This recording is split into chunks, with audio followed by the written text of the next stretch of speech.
Merci d'être avec nous sur Radio J. Et comme tous les matins, le docteur Serge Rafal est avec nous. Bonjour Serge. Bonjour Ilana. Alors ce matin, on va parler d'un sujet qui n'est pas très joyeux, mais il fallait en parler, la dépression saisonnière, et d'un moyen extrêmement simple toutefois de la traiter, la luminothérapie. Oui, la dépression saisonnière, que nous appelons nous le trouble affectif saisonnier, ou TAS, peut toucher tout le monde, même les enfants, mais les dames 3 fois plus souvent que les messieurs.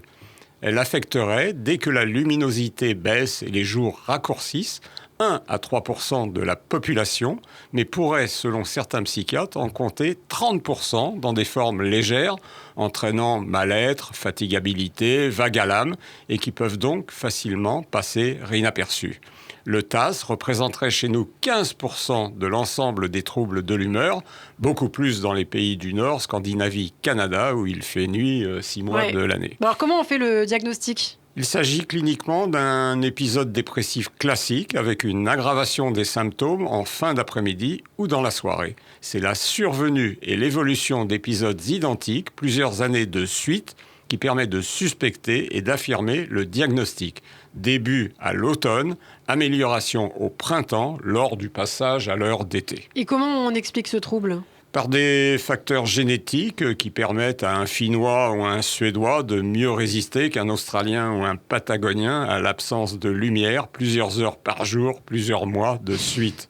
Le raccourcissement de la durée du jour retentit sur la fabrication plus précoce de mélatonine, générant alors un retard de phase dans le rythme nictéméral.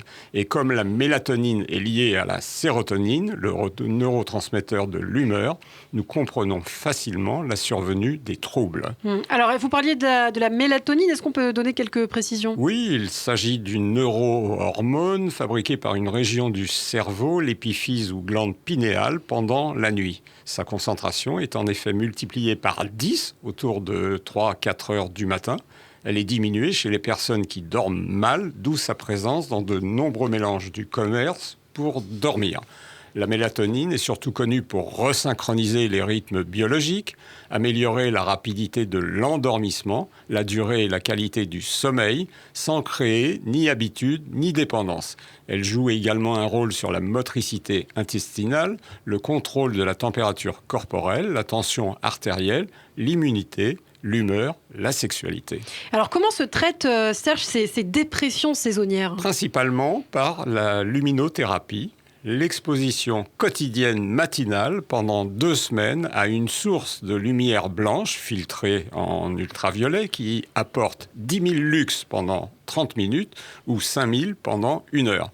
L'amélioration est plus rapide qu'avec un antidépresseur qui a, je vous le rappelle, une activité maximale au 20e jour. Et est-ce qu'il y a des contre-indications ? Elles sont rares, une photoallergie sévère, la prise de médicaments photosensibilisants, la chloroquine dont on a beaucoup parlé, le lithium de psychiatrie. Et des effets secondaires ? Rares également et qui s'amendent après quelques jours. Des troubles visuels avec des éblouissements, une fatigue, une tension oculaire, des maux de tête qui obligent exceptionnellement à l'arrêt du traitement.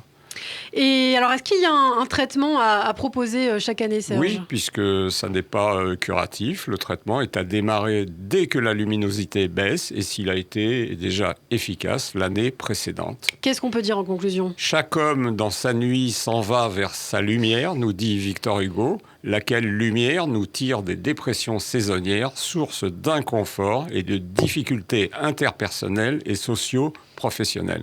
Ne dit-on pas que la lumière soit et la lumière fut, et avec elle, la disparition du trouble saisonnier. Eh bien, merci beaucoup, Serge Rafal. On en apprend tous les jours avec le docteur. C'est bon pour la santé, c'est au quotidien sur Radio J.